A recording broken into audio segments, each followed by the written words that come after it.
Just took the words right out of my mouth. Okay. I shouldn't take the words out of your mouth because you should speak more. Welcome to The 15th Floor, a Radiohead reaction podcast where a Gen X father tries to convince his Gen Z son that Radiohead is the greatest band of all time by introducing him to Radiohead music one song at a time. You'll hear his reaction for the first time, and then I'll talk about why I think it contributes to the idea that Radiohead, the truth, that Radiohead is the greatest band of all time. It's not just an idea, it's the reality that you all must embrace. All the excitement of the last few weeks of having people come in town and having them leave town and getting him ready for this big thing is going to be done. And we can get on to a couple of videos a week. It's time to do a video request, a viewer request. And Tame Impala has come up, and we've talked about that for a long time. So the only reason why I'm doing Radiohead now is because last one we did was Spectre, and that's a while ago. And I know people are just ready for us to get back to business, and so let's get back to business. Today we are going all the way back to 1993's Pablo Honey. I thought after Spectre, which was a moody piece for a James Bond film, I thought I'd go completely opposite back to a rock song from 1993. Anyone Can Play Guitar was the first single released from this album, so it was actually shed out upon the world before Creep. It didn't do particularly well, but they kept it in their lineup for a long time. If you saw Radiohead live from 1993 onward to, really until 99, there's a good chance they would have played Anyone Can Play Guitar. It has a very famous live performance at the MTV Beach House. Very out of place, very strange Radiohead live performance, very strange situation, very surreal. You've responded pretty well to Pablo Honey. Creep, of course, you liked. The opening track, you liked. Stop Whispering, I think you were fine with. Yeah, there's still some more rockin' tracks. This one, I think you'll like it. This is Pablo Honey, so it's 3 guitars, a bass, and a drum, and Tom York singing not like Tom York. Are you prepared for that? Sure. All right. Have been this whole time? Yes. Anyone Can Play Guitar was requested by Father Risky, Dull Dreamer, Coleman Diaz, and Jonathan Hine. You've never heard this song before? I can confidently say that I haven't. Okay. And I can confidently say I think you'll like it. Whoa. Which isn't very confident for me to say, I think. Let's not waste any more time. From 1993's Pablo Honey, this is Anyone Can Play Guitar.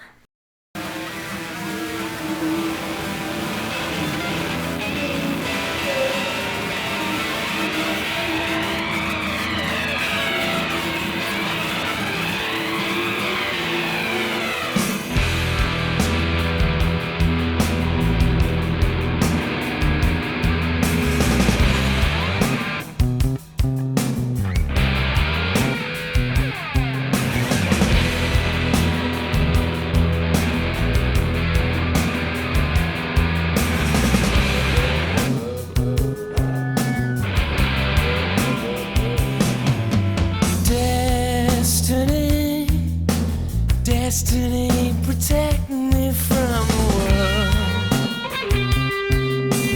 Destiny, hold my hand, protect me from the world.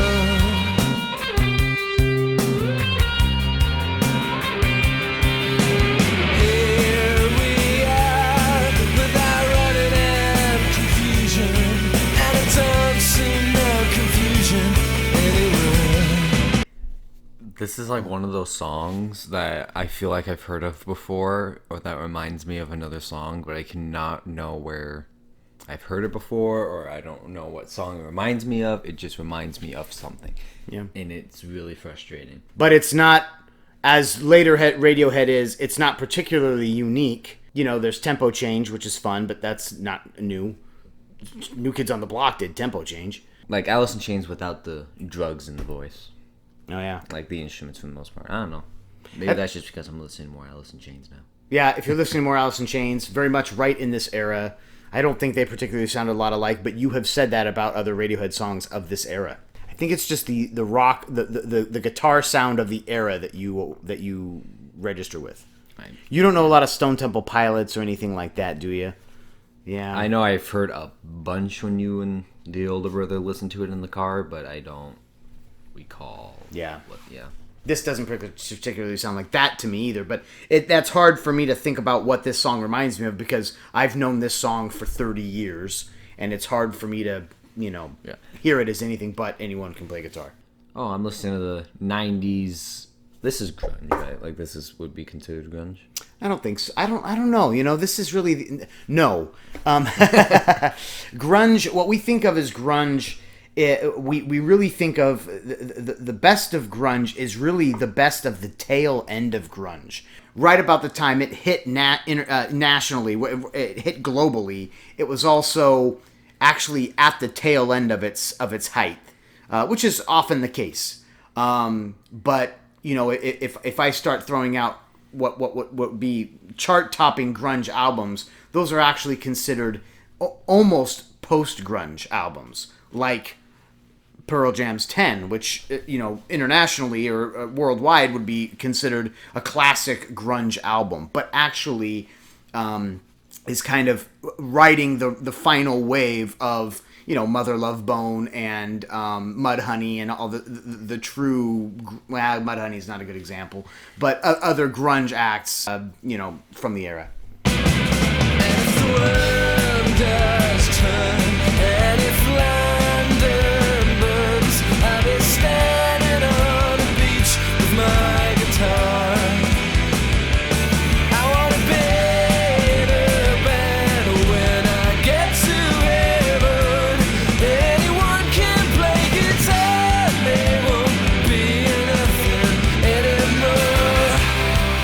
Yeah, that's definitely not grunge. Yeah.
The chorus, I don't know, it was just more of a poppy, happy, happy song, and yes. I don't know. Yeah, it is more pop than it is rock, and you discovered.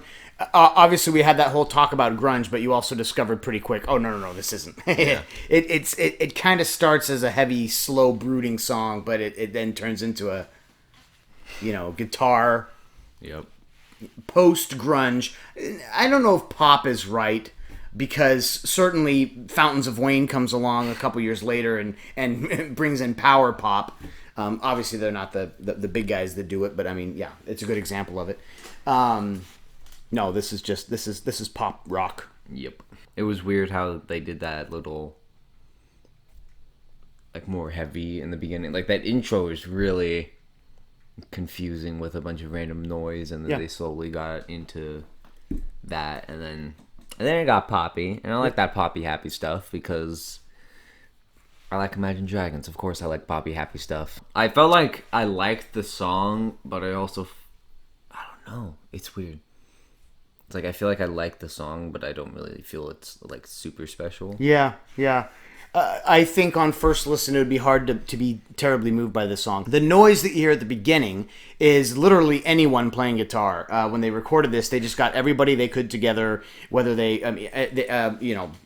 anybody around to come into the studio and make noise on guitar. So it's kind of based off of the idea, the joke, essentially, that anyone can play guitar. I just thought of something, but I don't know if that matters here. What, you're going to make a Ratatouille joke about anyone can cook? Not anyone could be a good guitarist, but a good guitarist can come from anywhere. Boom! See? They were saying it years before Disney and Pixar were saying it. Disney. And ultimately, that's very true of anyone can play guitar. Anyone can sit down and try to play the guitar.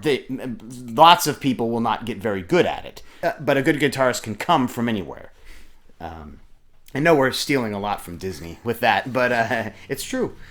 Yeah. This song is about Tom York's kind of fresh, observation of people thinking that learning to play guitar, joining a band could make you someone special automatically. Radiohead are Oxford boys. They are college educated, university educated young men at this time, and they're certainly familiar with walking around campus and having some bozo playing the guitar.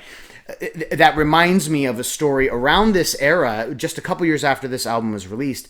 In Colorado, the band got a lot of their equipment stolen. A number of guitars were stolen. And Johnny Greenwood talks about how he misses a couple of guitars. He kind of mocks the idea of holding up guitars as some special item. But he says, I do kind of miss this guitar, and it pains me to think that some guy is learning to play Green Day on my guitar. And I like that. I like how of all the bands he could have insulted, he insulted Green Day. But he's right. At the time that guitar was stolen, that's exactly what some punk was doing, was learning Green Day chords on his guitar that he loved. The reference to Jim Morrison, you didn't know who Jim Morrison was. He's the lead singer of The Doors.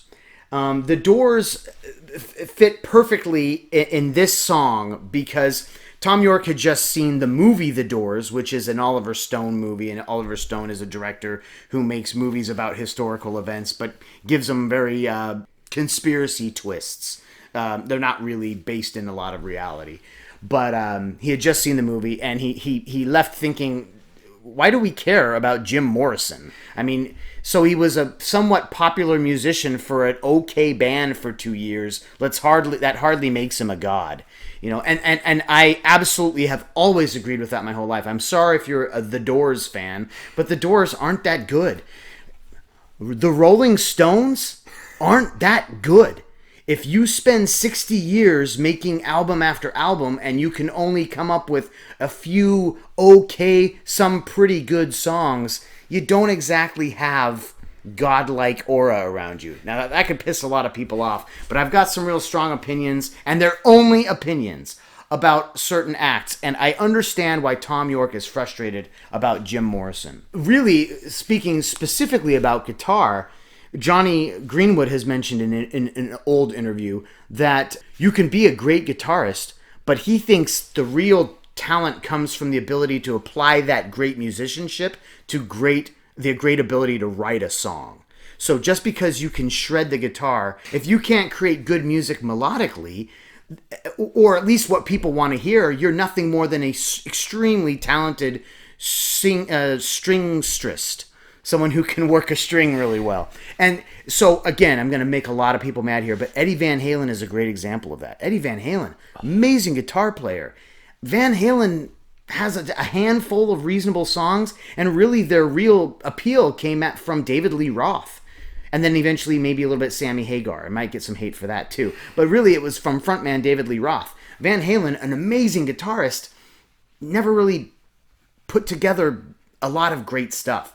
Again, I set myself up. We're going to get a lot of unsubscribes from that. But I'm sorry, these are all opinions. But I'm saying what this song is about, and it jibes with me exactly. Let me ask the viewing audience, list your 3 top guitarists who you think the rest of the world adores, but in reality is not that awesome.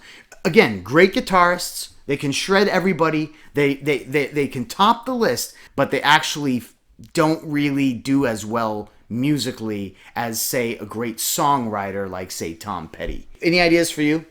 Musicians, not necessarily, maybe not guitarists, musicians who we just look up to maybe a little too much.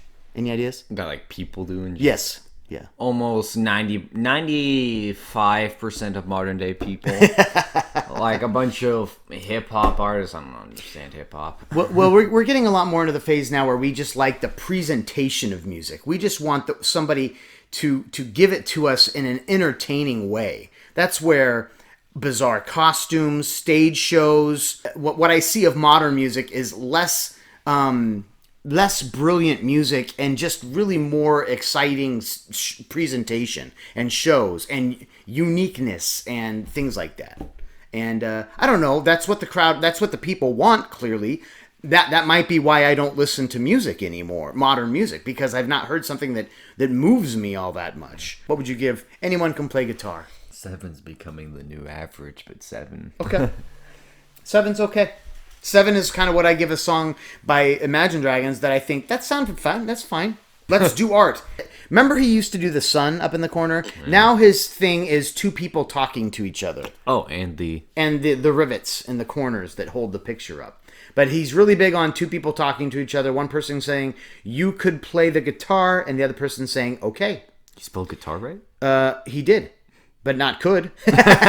he left the U out. And there's the guy holding the microphone on the right and the guy holding the guitar on the left. Those are guitars and microphones. Don't use your imagination to decide anything else. And then her picture is Take Me Destiny. So Destiny, Protect Me from the World was one of the first lines, and she just she decided that's what her picture would be. And her feeling in her art is the blonde girl now. That blonde girl shows up a lot. My daughter's not blonde, so I don't know who she imagines as the blonde girl. The only comment I have, I just wanted to make a comment, and this is a very common thing, and no one has complained about it. Nobody has mocked you for it, but you very regularly describe a song as something you would listen to on a long drive at night. And depending on what part of the world you're from, maybe that doesn't ring any bells to you. But we live in a city area that is isolated. Once you leave the city limits, you're in the middle of nowhere for a long time. And so anytime we have to drive someplace, it's at least a reasonable 3 to 4 hour drive to some reasonable metropolitan area or cities other than our own. So we do long drives. Also, we're cheap. And when we go on vacation, we fly nowhere. We drive. And so we have vacations where we have 2 days of driving in the car. So that we do experience. So when he says it's something I'd listen to on a long car ride, we do have long car rides. It's not that we are stuck in traffic a lot. It's not that that's the only place we listen to music. It's just one of the few places you can stare out the window. The lights are out. All you can see is a few farm lights or maybe even city lights, and you're just taking in your music. It is absolutely your way of saying that's a song that I could really enjoy. And I think you've always expressed that. Yes. I'm excited to get into to listen to this Tame Impala. Maybe try another The Smile song. We've only done 2, so let's do another one of those. And Radiohead, probably another B-side, just because we haven't done a lot of those. You like B-sides generally, and there are a lot of B-sides. So tell me what era of B-side we should go to. Should we do something that was released more recently? Should we go back to Anyone Can Play Guitar era, Killer Cars, or should we try something in the right there pre-Kid A where they were doing a lot of stuff for OK Computer? Anyway, what do you think we should do B-sides? Really the truth is I shouldn't ask that question. I think the Daily Mail is kind of the one that most people are asking for, so that's probably where we'll go. But yeah, we'll decide. If you haven't subscribed, please subscribe. If you did unsubscribe based on my rant, subscribe again. I don't usually go on those types of rants. I didn't really talk a lot about the production of this song or anything like that, but It's a Pablo Honey song. They were rushed into a studio and they put it together real fast and they didn't love the experience. Leave a comment, leave any type of comment you want, even if you're just saying yes, Daily Mail, or no, go here, or absolutely, the Rolling Stones are overrated, whatever you want to say. Continue to love one another, keep listening to music together. You're now leaving The 15th floor.